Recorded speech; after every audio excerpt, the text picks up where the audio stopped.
Hi, I'm Pritee Varsani. I'm a Gujarati folk singer in the UK, and I'm born and raised in northwest London. So my dad was born in Mombasa in Kenya, and my mum was born in Kutch, Gujarat.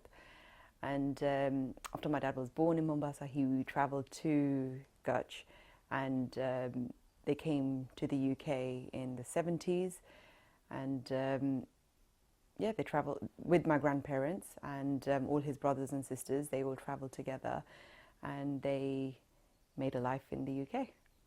So as far as I remember, when my dad used to actually tell me that they used to travel quite a lot by boat. So them going from Kenya to India, they actually travelled by boat. And they had a bit of a struggle in Kutch. And when they decided to come to the UK to make a life for themselves, again, being in the UK, being the first generation in the UK, it was very difficult for them to fit in because they didn't have a community here. Where being in India, where you've got your own people, and then coming to the UK and facing racism, facing a lot of different things as well, and starting a complete different life, it was very different for them. However, it took a bit of a toll in their lives, but they adapted. From what I remember is when they came to the UK and trying to, of course, hold on to the language, hold on to the culture, they tried to pass that on to us growing up. And I just remember growing up using, speaking the language as well, where it was mixed with Swahili and Gujarati, and me growing up here with my, of course, siblings as well, we actually thought that that was the normal Gujarati, and speaking that language to our grandparents and our relatives as well, we actually grew up feeling that that is actually Gujarati. And it was only up until I did my own travels and went to India and understood that the language I'm speaking is completely different, and knowing that okay, we've just adopted some words from Swahili and, of course, the Kutchi Gujarati as well. It felt like we had to learn I had to learn a complete different language, which was a struggle on that side, but it was a fun process. Going back to the parents' struggle, I remember my dad talking about him going to India, of course traveling by boat, but going to Kutch and making a life for himself, because it was a complete different lifestyle for him as well, going into a different country as well. Being an ice cream boy, traveling around selling ice cream, and I remember him talking about that. He was also a very mischievous person. Because growing up in Africa as well, they used to do all these things of climbing up trees and, doing all these silly things. And I remember him telling me that, we used to climb up trees and we used to, hassle the teachers and so on. But I guess they've all had, some kind of stories to tell. But as mentioned before, when they came to the UK, it was a struggle for them. Again, coming back down to the racism that they faced here in the UK, and just being able to adapt to a complete new culture and a new lifestyle, and being around friends and family who have also or were going through exactly the same thing, because it's not just that my family went through this whole migration period. They were in a community where others were also going through the same thing as well. What about yourself? You grew up in Kensal Rise, and whilst you were growing up, did you feel racism in Britain? I personally myself didn't feel racism, because I felt like that moment had passed during when my brother were born. I was born in the 80s, so for me it was a lot more diluted by that time. But yes, my dad had faced the racism with, the skinheads, for example, and so did my sister. But they had travelled on, and I've never been exposed to racism on that front. I want to ask you, just want to dissect a little bit about, you said you go to India, obviously to meet friends, a family, and but was there a burning desire in yourself to understand your roots and what India is all about? So for me, when I wanted to tap into the Gujarati music scene, for me it was like I need to first understand my culture and my language and my people, because I can't go into something where I'm completely clueless. So that's when I decided that if I go, I want to go to a space where I'm able to dig deeper into my roots. So first, of course, I went to Kutch. I wasn't getting my answers from Kutch because it felt like everyone had moved on. So if I wanted to go back into where we have started, it felt like people had all forgotten. So then I went into a different part of Gujarat, and I stayed with my music teacher, and through her and connecting with the villages around in the surrounding areas, I got to understand my language, my culture, my people, and going even deeper into just learning and understanding the spiritual leaders of Gujarat, and why they said what they said, why they did what they did. It made me feel more interested to learn more and more about our culture, because being born and brought up in the UK was, first of all, the language. It wasn't something it wasn't my first language to be speaking, like in terms of, yes, I was speaking Gujarati, with my grandparents and my relatives, but it was a mixture of Gujarati, Swahili, Kutchi, English, everything together, where I actually thought was the Gujarati language. I thought I knew about my culture. I thought I knew about my background being here in the UK. But when I got to travel to Gujarat, I actually got to see a complete different side. And that's when I thought, okay, this is difficult, but I'm going to have to do this because I want to do this and I want to learn about my culture. I want to learn my language. So that's when I sat there, learned the alphabets from scratch, started reading the newspaper, and I feel like now I'm proud to say that I'm actually one of the best speaking Gujarati person in my family. When you were in India, did people identify you as a foreigner, or did they take you in as one of them? In the beginning, people saw me as, oh, she's come from outside, she's a foreigner, we need to treat her very differently. But my first trip to Gujarat, I was supposed to be staying there for 3 months. I ended up staying there for 1 year. So people started getting used to me, and I wanted that to happen. So when I went into the villages, my condition was, I don't want to be treated any different. I'm going to come and stay in your village. However, when I come and stay there, I want to live exactly like how you guys live, because I want to understand how you do things. So when I went with that condition, everyone treated me like their own, and that's what connected me to my roots more, and it made me feel like this is my life. This is where I want. This is what I want to understand. Because in the beginning, it was very much like, oh no, we need to give her a room with AC. We need to give her, the English toilets and so on and forth. And there was so much. I know we need to make sure she has a table to sit on, when she's having dinner. But they gave me the table whilst everyone around me is sitting on the floor. And it made me feel like, why are you treating me different? I want to sit on the floor with you guys. I want to eat with you guys. I want to sleep like the way you guys are sleeping. If you guys are sleeping on the floor, I want to also sleep on the floor, because I'm here to experience that life. It took time for them to adapt to me, then myself to adapt to them. I was very open from before. You have another roots in East Africa. Yeah. Just earlier you said you were just visiting. What about the roots there? Because your Gujarati, for instance, was influenced with or sprinkled with Swahili. Yes. So I've traveled to Kenya so many times because my family's there. Since the 80s, I've probably done more trips to Kenya. No, well, actually, I lie.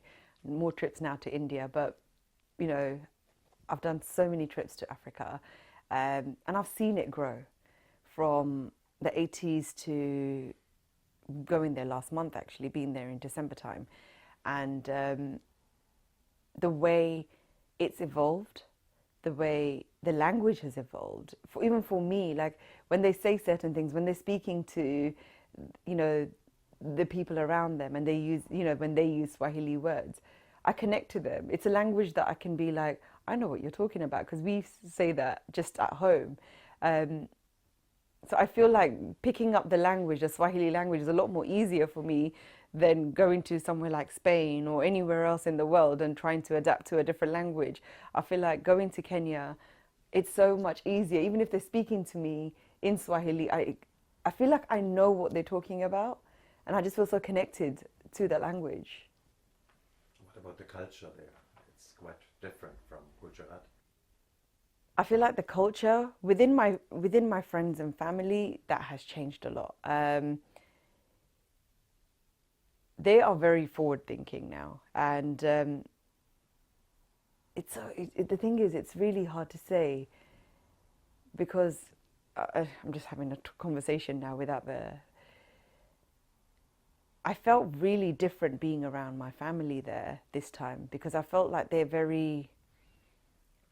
were in a position where they had nothing, not a single penny, before in the 80s, 90s, growing up around them. And, growing up at that time, they had nothing. And now, all of a sudden, they are like the top businessmen there. So it's a complete different lifestyle, where before they would do their own work, you know, when it came to cooking or looking after the kids or cleaning the house, and now they've got like a few maids and they've got cooks and chefs. So I see that as a change as well. Like they're living a lifestyle that it's just completely different. Whereas, and then from that, when I went into the villages, when I went to do my own travels to, I went to climb Kilimanjaro, and I met people, the local community there, and I felt a home feeling from them, more connection with them. I went to Serengeti and I went into the Maasai village, and the connection I felt with the Maasai, the community, was the same feeling I felt when when we went to India and went into the tribal community, and when we did our travels to understand the tribal community, I felt that similar connection there. People that are still in touch with their roots, and that's when I met those people, it took me back to those villages I went to. But when I was around my friends and family, I felt like I've kind of like gone a little ahead, because they are very different they have a very different lifestyle to the people in India and the people in the UK. Not saying it was anything wrong, but it was just very different for me. It's not something I would want to adapt to. What do you think about the relationship between the different communities there? For instance, the Asian community and the black communities. What is the relationship today? I don't want to say it in a way where I'm offending as well.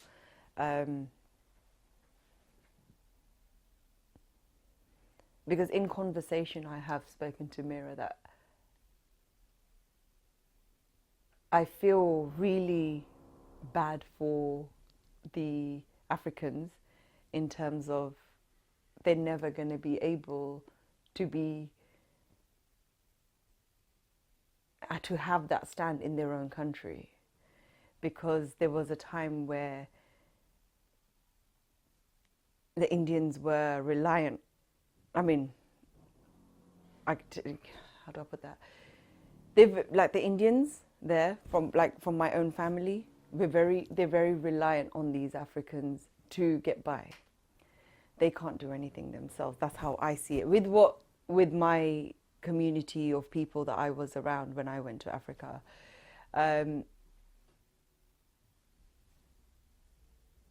It's just how to say it without offending. I don't know. I feel like I'll say things in a way where I'll probably offend an Indian. But I feel like this is why there were lots. I mean, there were lots of like gunshots and what do you call it? How do you say Geordie? Crimes and things like that happening before, because that black community felt like they weren't getting the jobs that they should be getting, and it felt like when the Indians went there, they were doing everything, so they were being that servant to the Indians, and they weren't getting what they wanted in terms of salary wise. And so this is from my little conversations that I've had with the few people from the black communities in the past, that because they don't have that, they have to try doing things to reach out to get more for themselves. So looking at it on that side was feeling like, okay, fine. I mean, it's not good that you're doing that. It's not a right thing to do that. But they're doing that because they want to take that stand as well.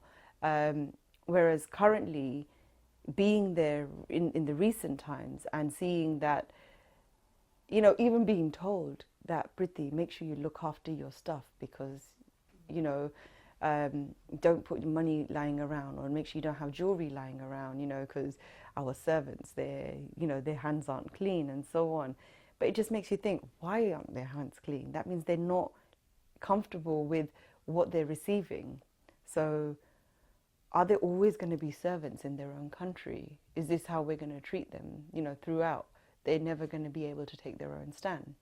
And that's what I was kind of like feeling quite passionate about. And then when I see that even with the people that I know have really evolved in life, and then they still taking advantage of, their servants in that kind of way, just made me feel like my heart goes out to you. Because if the accusation's been put on you, it's just like, we're getting a new servant, that's it. We have to be careful on our front. We have to be careful. So you're already putting it in your head that person's going to do, create some kind of crime within in your home or something like that. Whether that person's come with a clean intention that I'm coming there to, do my job, and that's it. But you've already put it in there that I don't trust you. You're going to come and do something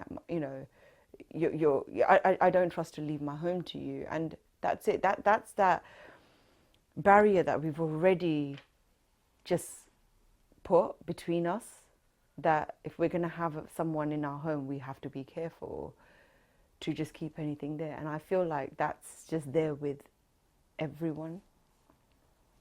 But if your observations, you observed all these things since you are brought up in Britain, so now you are questioning the situation back in Africa about why people, if you were stuck in Mombasa, you probably might have been the same. That's it. So if I was born and brought up, and if I was raised on that in Kenya, then of course my mindset would be according to what I see there, and it would just be like, okay, this is the norm, this is how it works. However, because I'm born and brought up in the UK, in a different country, and then going back and forth there, and then seeing, because I remember going there in the mid-90s, I remember driving somewhere and our tires, being stuck in a traffic and our tires being stolen, just being stuck in traffic. And, the fact that someone had the nerve to actually just come and just take our tires out was just like, wow, that's so random. Who did that? Who would even think to do that? But yes, that actually happened. But then after that, knowing that someone was held at gunpoint, one of my own family members were held at gunpoint because, they do anything and everything to get money out of you and, something out of you, because that's what they want. Yeah, you experience that, but then you go again and things are different now. There's more jobs out there for people. Nairobi has evolved massively, like from where 10 years ago when I went to when I went a few months ago. It's completely different. Like the bridges that have been created, and you know, the more work opportunities there are. So you feel like it's more safer being out, walking around. You feel that. Yes, you get told that be careful with your phones, be careful with your money, and so on forth. But I went for my walks. I did things, and I felt like, okay, you know what? I feel like you're putting, you know, the people from there, you're putting that in my head, because when I'm going out and doing these things, I'm not feeling that fear. I'm not feeling that you know, that I need to look around me. And that's more so because you've allowed these people to go out there and work by giving them more work opportunities. And I don't know if that's from, you know, from China, when now it's literally you know, they've gone there and kind of like started, you know, created these bridges and invested quite a lot in Nairobi now, in Kenya. So I don't know if it's because they've given all these opportunities now, and with the Indians as well, like, you know, creating all these new businesses and so on, that's given them more work, that's keeping them away from creating all these crimes, I guess. A passionate desire to understand about your roots, and you went to India and stayed there. Did you feel the same with the youngsters in Africa? Did they have, or did they become more cosmopolitan or more westernized? As in the Indians there? The Indian, your family or your people you saw around you. Did they have this burning desire to want to learn about India? From what I felt when I went to India, going to meeting all these people who had so much passion towards just even wanting to know me and get, you know, wanting to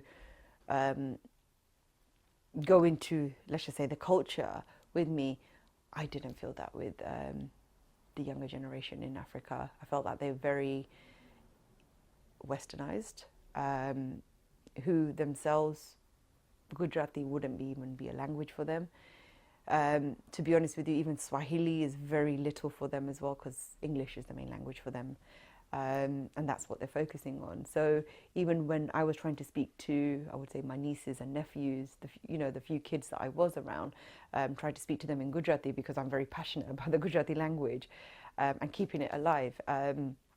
Even when I tried to speak to them, they'll look at me like, what language are you speaking to me? And why are you speaking to me, you know, in Gujarati? Why can't we speak in English? You're from London, so you should speak to me, you know, in English. But it was like, no, you should know this, you know. Yeah, so I felt a big difference with the younger generation from Africa to what I see in India. It's very, very different. It's funny how migration shapes us, isn't it? All these experiences of migration. Now I want to talk to you about, I'm quite fascinated by your chundra, your tattoos. Yes. Very Gujarati, very Kutchi tattoo. Rajwa, yeah. And then I'm also a bit intrigued about your hairstyle. So where does your identity, how do you identify yourself as? So I love the Gujarati folk culture. My tattoo it's the Rajwa. It's come from looking at my grandma and the older generation. So of course they all did Rajwa. However, my mum has the dots on her face as well. It means something. Each and every dot actually represents some kind of solar system, some kind of planets, and there's a story behind them. And growing up and seeing, of course, my grandma with the tattoos on her arms, it was very interesting for me, because I've grown up loving tattoos, and of course I've done the whole, you know, let's get the needle and, you know, just with the machine and do tattoos on my body and so on, watching others. But when I did what I've done on my neck was something that just connected me to my grandma and my relatives, and it was just like, I want to do it in the way that they did it, which was hand poked. Because that's the memory I want. So I actually got that done in the UK, and I found a tattooist in London who does it in the traditional way, where she hand pokes, and it took her 6 hours to do what I've done. Very painful, but I'm glad I got it done because I understood what my grandparents went through at that time to get these kind of tattoos done. And I love it. And because I'm an artist, and I like to stand out in different ways. So me creating this kind of hairstyle, or every time I like to do something different, even when it comes to wearing clothing wise and so on. I mean, there's a lot of inspiration, support from Mira. But I like to do things where I feel like, I want to stand out in a different way and just come out of the box. Like, I don't want to be where everyone else is. I want to just be someone different, whether that's my singing style or whether that's my look style. I just want to be able to stand out in what I do. And but whilst I'm standing out in what I do, I'm showing the Gujarati culture. That it's not Gujarati culture, Gujarati music isn't the old thing that you listen to, that the bhajans, and it's that mentality of, Gujarati songs mean garba, Gujarati songs mean bhajans.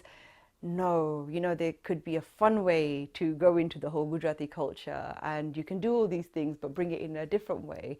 And I think that's what I'm trying to bring out. So when I do perform in Navratri, I wear pagdi. That it's not just men that can wear pagdi. We can wear pagdi and we can make it look cool. We can just make Gujarati culture look really cool by just incorporating their textiles and their different styles to the Western side of stuff, and see how we can make it work. There's no limits to in terms of, no, this is Gujarati culture. No, how can we experiment with it? And that's what I want to do. I just want to experiment with it as much as I can. So I know that a younger generation will look at it and be like, oh, Gujarati culture is cool. And that's my main thing. I just want it to be a cool culture. We like to experiment with different types of clothing and so on. It's about what feels right and what looks right, and it's just about combining the two together. Because I live in the UK, I am from here, but my heart is, of course, just goes to Gujarat all the time. And I'm from Kutch, and I love the Kutchi culture. I love the textiles. I love everything about not just Kutch, but in Gujarat as a whole, like the kind of, work we have within our clothing and so on, jewelry wise. It's about how to then combine it with, today's, because I can't walk around in London with a Kutchi outfit. Like, that's not something I can do in my day-to-day life. How can I incorporate it into my day-to-day life? And that's just what we like to do. So if it's like, if I can wear a bandhani scarf, for example, I will do that. If I can, go find ajrak material and turn that into a shirt, or add patches to my jeans, then how am I incorporating it into my clothing where I'm still connecting with my roots and still connecting with my, that style that I want to adapt, and just bring it into the Western side of me, and just making it look more cool. What triggered all your passion to go back home and finding the roots and the true roots? My journey has been very different, actually. I've been born and brought up here in the UK. I've not been exposed as much to our culture. It was only through my community events and the temple. So I would do my weekly trips to the mandir, and we'll have our annual community event, and that's what I would go to, where I would dance and so on. But to learn about our culture and so on, I feel like because my parents themselves, when they came into the country, they needed to work to get by. So we didn't get to sit down and even understand about the roots of the culture. You'd get a few things from the grandparents, but it was a lot of religious stories, this is the Ramayana, this is the Mahabharata, and so on forth. So that's what I would learn more about. And it was just when actually later on in my life, I would say, somebody noticed somebody actually pointed out to me that, you know what, Pritee, you actually have a good voice, you should do something with it. Where I never knew, because my parents never actually thought to send me to anything when it comes to arts or, you know, music or dance or anything. For them, it was just like academics, you know, school, and that's it. They were never exposed to it themselves, so they never thought that let me send you to, you know, to a music school or anything like that. And my parents don't come from we don't have any musical background, you know, so they wouldn't think of it, and I didn't think of it either. And I think it was just when I turned 18 or 19 when somebody from work said to me, Pritee, you have a good voice, you should maybe just go for a voice check or something like that in the studios. And through connections, I did. I went to a studio, and at that time my Gujarati wasn't great. So it wasn't that I wanted to take the Gujarati route. I was more into the Bollywood side of the stuff. So it was Bollywood music and Bollywood, you know, the songs. That's what I wanted to take forward. So I thought, okay, fine. And when I went to the studio and I did a vocal check, the guy there actually said to me, "You got a very good voice and you can go forward in this." And again, at that time, I had no idea how things work because I didn't even know the sa of music. And then for me at that time was like, no, I want to go to India, and I think I should at least go and learn the basics of music or basics of what I'm trying to get into here all of a sudden. And that's when I went to Mumbai, thinking I'm going to go into the Bollywood side of stuff. It was only up until when I went there and through a big celebrity, Falguni Pathak, she heard me sing in a bhajan. She did a bhajan performance and she called me up on stage through a friend of mine and asked me to sing with her. And at that time, because she was singing bhajans and I couldn't sing bhajans because that wasn't the route I was taking. And I said to her that I don't know if I'm going to sing it correctly because I don't even know these words. And she said to me, I'm going to sing a dhun. You just follow me because I've called you up on stage now. You just follow me and just sing. So I said, okay, fine. And I did that. She sang a dhun and I sang after her. And then she said to me, after I finished, she said, just make sure you just wait after the show. I want to speak to you. And of course I was like panicking, thinking, oh my God, Falguni Pathak wants to talk to me. I wonder what she's going to say to me. And I was actually panicking. So after the show, I spoke to her and she said to me, what's your plans? What do you want to do? And I said, I want to be a Bollywood singer, you know. And she was like, no, I don't think you should take that route. What I feel is what we're losing is the Gujarati culture, the Gujarati music. If everyone wants to go into Bollywood, there's so many kids that are just rising to go into Bollywood. Everyone wants to get into that. But who wants to do Gujarati? If we don't take that stand from now, then we're going to lose our Gujarati culture. We're going to lose our Gujarati music. We need people to do that. When she said that to me, I thought, you know what? I know nothing about Gujarati music. I know nothing. Don't even know the language properly. I'm going to go and do this. And that's when I went to Rajkot, and my music teacher Lalita Ben Goradra, my dad, of course, knew her because he went to her bhajans and so on. So through that connection, I went to her house and I was, of course, speaking to her in my Gujarati that I thought was the correct Gujarati, which was a Gujarati, Kutchi, Swahili, bit of English. And she was looking at me like, I don't know what language you're speaking to me in. And I actually felt like, oh my goodness, so all my life I've been speaking a language that is incorrect, that is what we would call khichdi.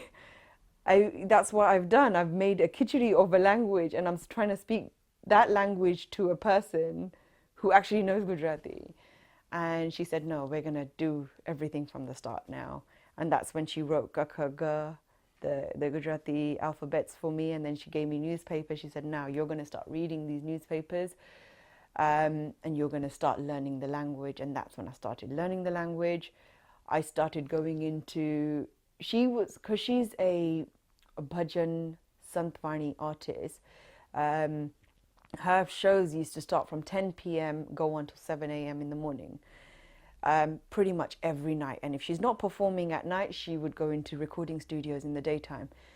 So because I was living with her, she asked me to go with her to these performances and go to the studio, which I was happy to do. Wasn't really happy to go into the bhajans because I could not stand the sound of the manjiras. For me, it was too loud by the ears. It was piercing my ears. That's how I felt at that time.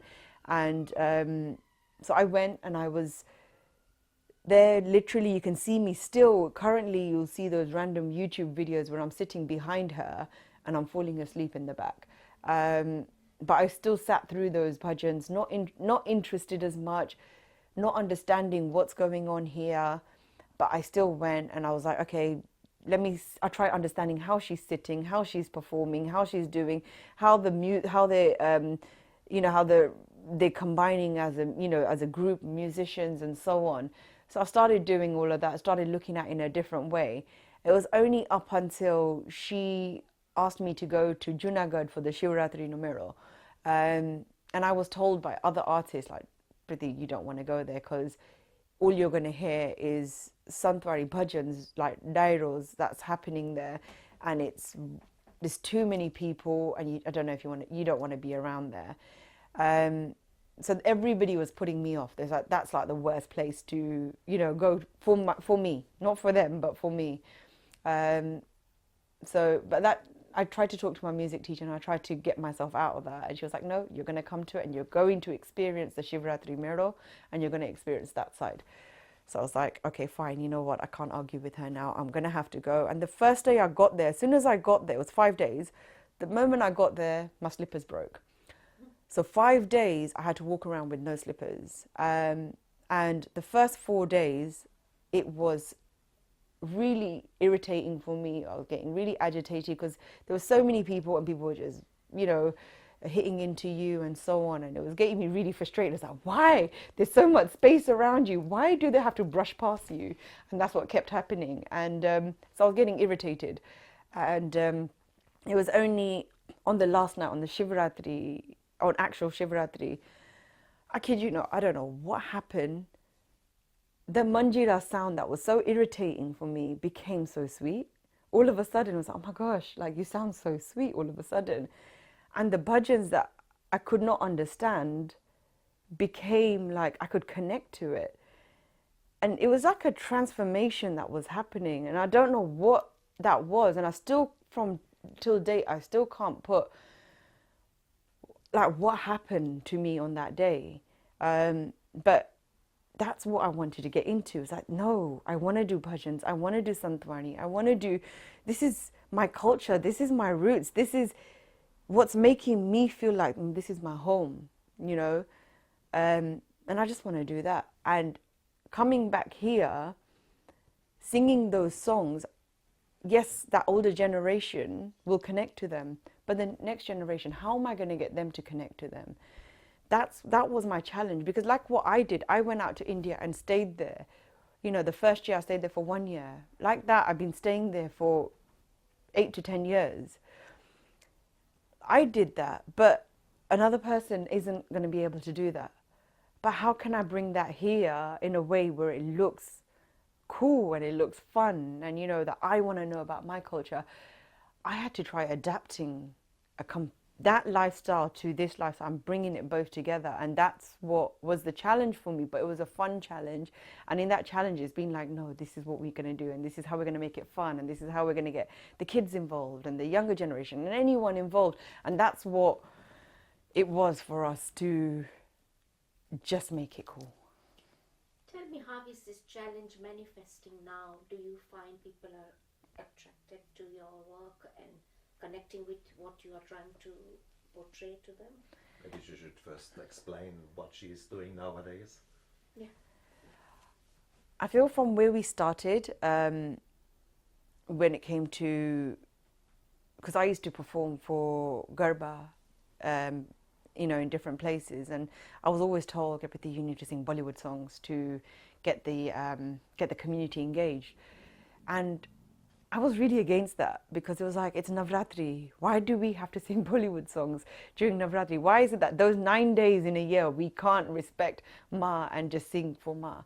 you know, we should do that because that's her time.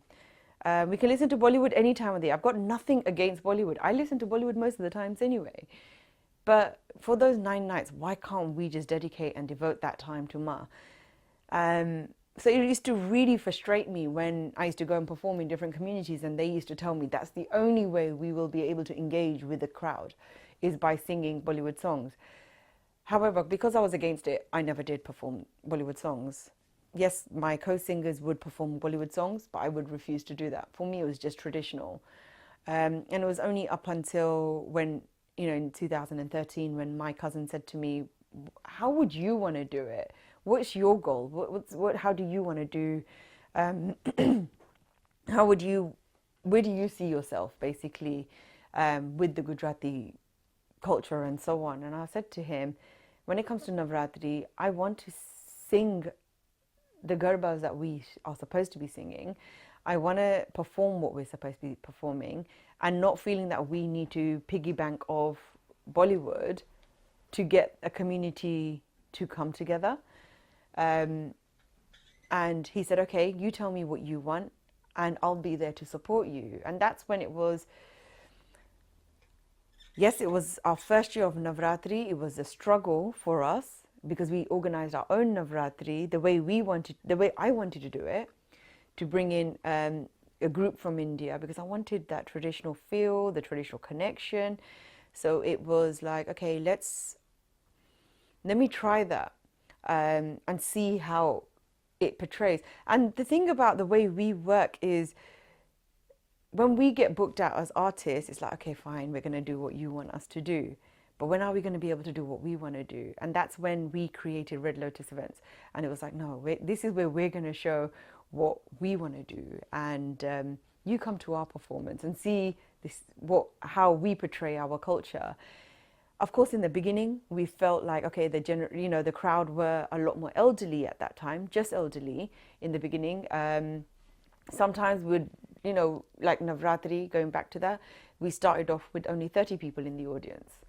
But we didn't lose hope from that because we know, like, we did that, even though people were telling us, okay, don't do it because clearly it's not going to work. Maybe we do need to do Bollywood. Maybe that is the way to get the crowd in. No, it's because people don't know about it. And we just need to just keep putting it out there that this is what we're doing. And we just need to make sure people feel that it's actually cool, it's actually fun to, hear our music and hear these traditional Gujarati songs. So we didn't come away from what we wanted to start off with. We're still doing that. From 2013, where we first started Garba, to 2024, last year, Garba, we're still doing the same songs. We haven't changed. We have not added any Bollywood influence. We've not added nothing to it. If anything, our audience have grown. They've become more younger. They would say it themselves. Oh, that Prachin song that you've been singing this whole time. Why don't you sing it this Garba? Can you sing it on the... I'll get text messages from my cousin sister. Make sure you sing that old, Gujarati Garbo song today and so on. Which makes me feel proud because that's the girl who goes to clubs and who goes out partying and who goes to her Bollywood nights and who has that lifestyle. But when she comes to Garba, she wants to listen to that traditional Garbo. And that's what makes me feel like, yes, thank you. We're doing something right. Do you have any future plans about how you can make this stick out to the next generation? I think Mira would be better at explaining this, but I will say whatever I can. So we're doing kids mentorships and we're doing other events, like we've given a platform like Rangilu Gujarat. And that's primarily for the next generation to feel that it's okay to be Gujarati. We have all of these things. And for us as well, it's also a learning thing for us as well, because the more we're doing these kind of events, we're digging more deeper into our culture for us to actually pass on. And when it comes to the kids' mentorship, going on to that, we've all grown up kind of like going into gathas and, going to mandirs and volunteering and being a part of the community in that way. And that's what gave us our space of knowing about our culture and knowing about the little that we could for those 7 or 9 days of Kata. You know, we go there and volunteer, and we got to be a part of our community. And that made us feel like, okay, that brought us closer to our culture. However, that was it.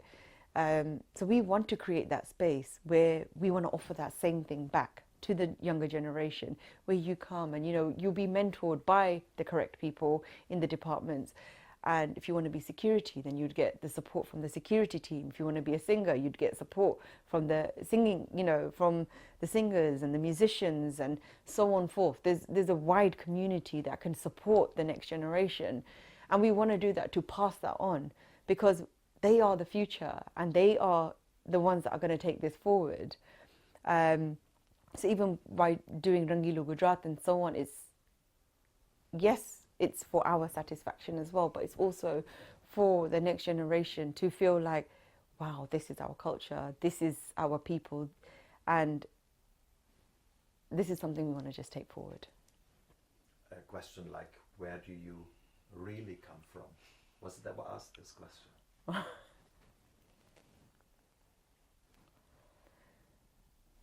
Sometimes I don't know where I belong. I love the fact that I'm British and I've adapted a very diverse culture here. But I also love that I've picked up so much of the Gujarati culture and I've introduced that to myself. And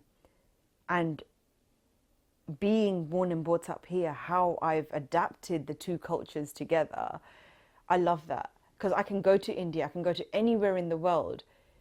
The moment I come back to the UK, I feel like I'm home. And that's because there's so much to learn here in the UK from different people. And we work a lot with, like just recently we worked with an African culture for one of the shows that we just did a month ago.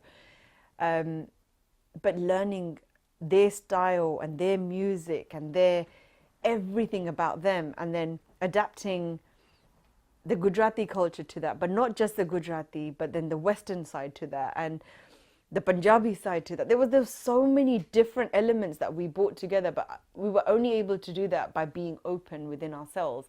That, no, I'm not just a Gujarati, I'm not just a British, I'm very open to adapt to everything.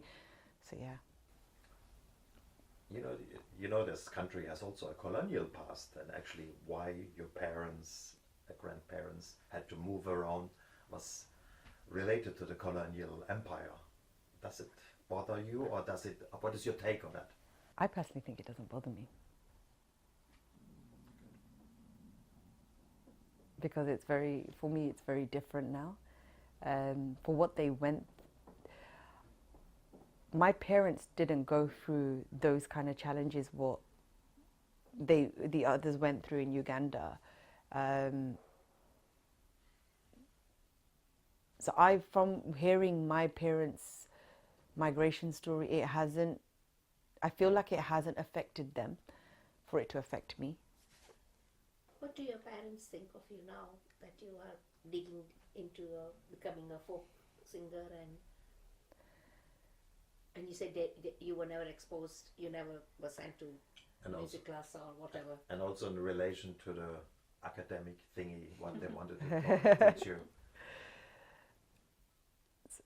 So my dad passed away, of course, 15 years ago. But when both of them, both my parents, when I told them I want to do music, it wasn't something that they thought was a thing. They thought music is a side hobby.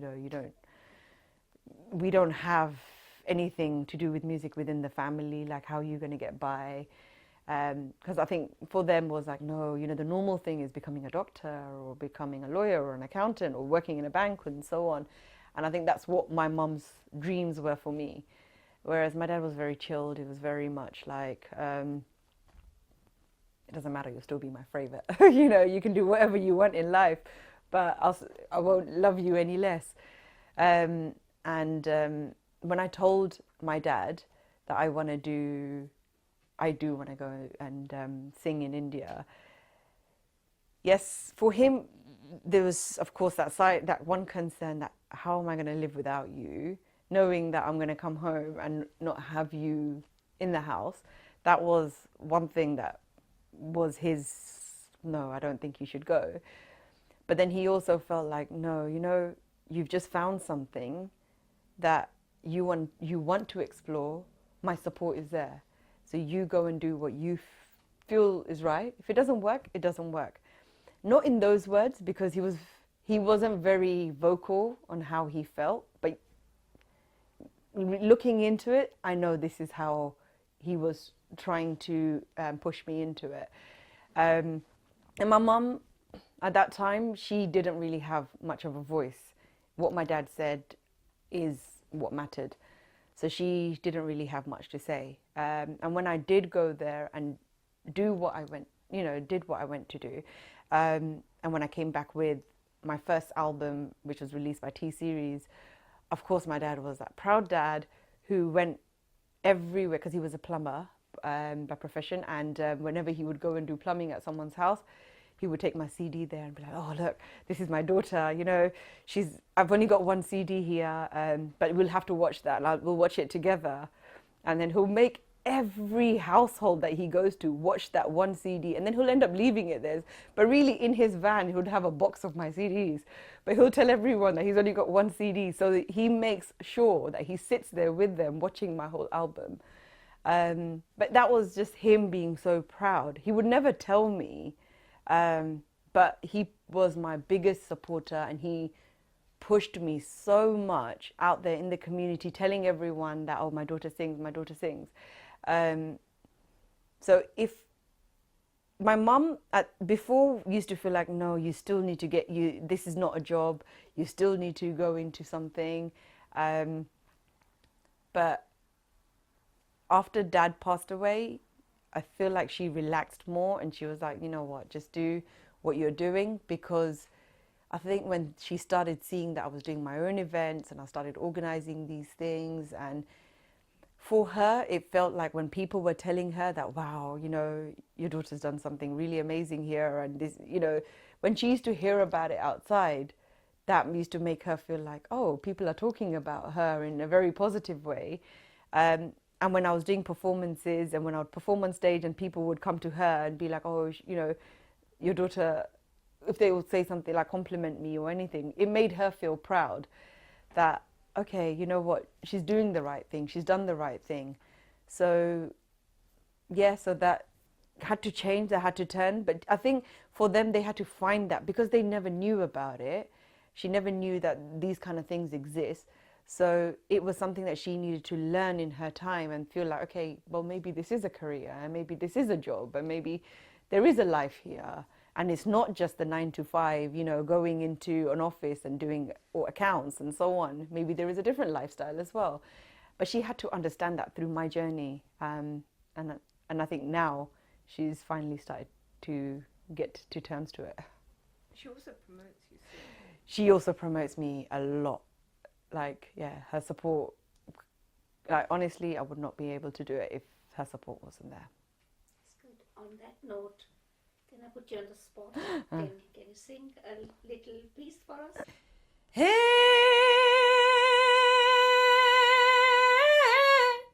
ato siyara sorat bhalo,